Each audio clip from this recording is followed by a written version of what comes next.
दोस्तों, जलियांवाला बाग हत्याकांड भारतीय इतिहास का एक ऐसा काला अध्याय है जिसमें कई बेगुनाह लोग मारे गए, जो 13 अप्रैल 1919 को अमृतसर पंजाब में घटित हुआ था। यह घटना न केवल भारतीय स्वतंत्रता संग्राम का एक महत्वपूर्ण मोड़ था, बल्कि इसने भारतीयों के मन में ब्रिटिश हुकूमत के प्रति गहरी नफरत पैदा कर दी। इस हत्याकांड ने भारतीयों को एकजुट होकर अंग्रेजों के खिलाफ लड़ने के लिए प्रेरित किया। दोस्तों, समय था 1990 का, जब भारत ब्रिटिश हुकूमत के अधीन था और भारत में ब्रिटिश शासनकाल अपने चरम पर था, लेकिन साथ ही स्वतंत्रता संग्राम की लहर भी धीरे धीरे उठने लगी थी। देश में हर तरफ असंतोष का माहौल था। अंग्रेज सरकार भारतीयों पर लगातार नए नए दमनकारी कानून लागू कर रही थी। फिर इसी बीच 18 मार्च 1990 में ब्रिटिश सरकार ने रोलेट एक्ट कानून भारत देश में पारित कर दिया। इस कानून के तहत ब्रिटिश सरकार को बिना मुकदमा चलाए किसी भी भारतीय को गिरफ्तार करने और जेल में डालने का अधिकार मिल गया था। इस काले कानून के खिलाफ पूरे देश में विरोध प्रदर्शन होने लगे।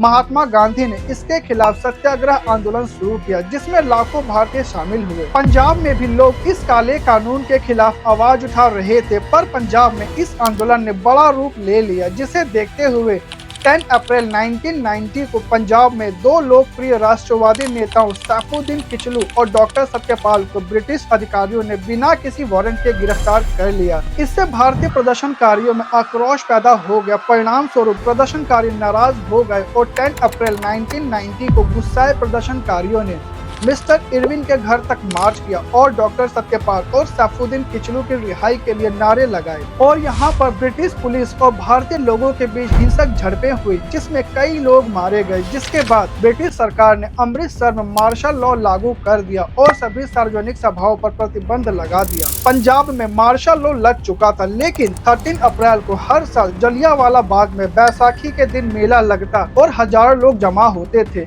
इस दिन भी 13 अप्रैल 1990 को ऐसा ही हुआ था। जलियांवाला बाग चारों तरफ से दीवारों से घिरा हुआ एक बड़ा मैदान था, जहां जाने के लिए सिर्फ एक संकरा रास्ता था। मार्शल लॉ से अनजान हजारों लोग अपने परिवार वालों के साथ मेला देखने और बैसाखी का त्योहार मनाने के लिए जलियांवाला बाग में एकत्र हुए थे। इसी बीच कुछ नेताओं ने रोलेट एक्ट और दूसरे नेताओं की गिरफ्तारी का विरोध जताने के लिए वहां एक शांतिपूर्ण विरोध प्रदर्शन भी आयोजित किया था। यहाँ लोग शांतिपूर्ण ढंग से सभा कर रहे थे और रोलेट एक्ट के खिलाफ अपना विरोध जता रहे थे। बाग में महिलाएं, बच्चे और बूढ़े सभी मौजूद थे। लोगों का उद्देश्य सिर्फ अपनी आवाज ब्रिटिश सरकार तक पहुंचाना था। ब्रिगेडियर जनरल रेजिनाल्ड डायर, जो ब्रिटिश सेना का एक अधिकारी था, उसे सूचना मिली कि जलियांवाला बाग में लोग इकट्ठा हो रहे हैं। उसने बिना किसी चेतावनी के वहां जाने का फैसला किया। वह अपनी पूरी फौज के साथ जलियांवाला बाग पहुंचा। सैनिकों के पास बंदूकें और गोलियां थी, लेकिन वहां मौजूद लोग निहत्थे थे। फिर जनरल डायर ने अपनी आर्मी को पोजीशन लेने के लिए कहा और बिना कोई चेतावनी दिए सैनिकों को गोलियां चलाने का आदेश दे दिया। अचानक गोलियों की बौछार शुरू हो गई। चारों तरफ चीख पुकार मच गई। लोग इधर उधर भागने लगे, लेकिन जलियांवाला बाग से बाहर निकलने का कोई रास्ता नहीं था। जो जहां था वहीं गिरने लगा। कुछ लोग दीवारों पर चढ़ने की कोशिश कर रहे थे, लेकिन सैनिकों की गोलियों ने उन्हें भी वहीं मार गिराया। वहीं बाग के मैदान में एक कुआं था। बचने के लिए कई लोगों ने कुएं में छलांग लगा दी, लेकिन वहां इतनी भीड़ हो गई कि लोग एक दूसरे के ऊपर गिरने लगे। कुछ ही मिनटों में वह कुआं लाशों से भर गया। ब्रिटिश सैनिकों ने तब तक गोलीबारी जारी रखी जब तक उनकी गोलियां खत्म नहीं हो गई, और महज 10 मिनट में कुल 1650 राउंड गोलियां चलाई गई। और जब गोलियां खत्म हुई तब तक हजारों लोग मारे जा चुके थे और जलियांवाला बाग की जमीन खून से लाल हो चुकी थी।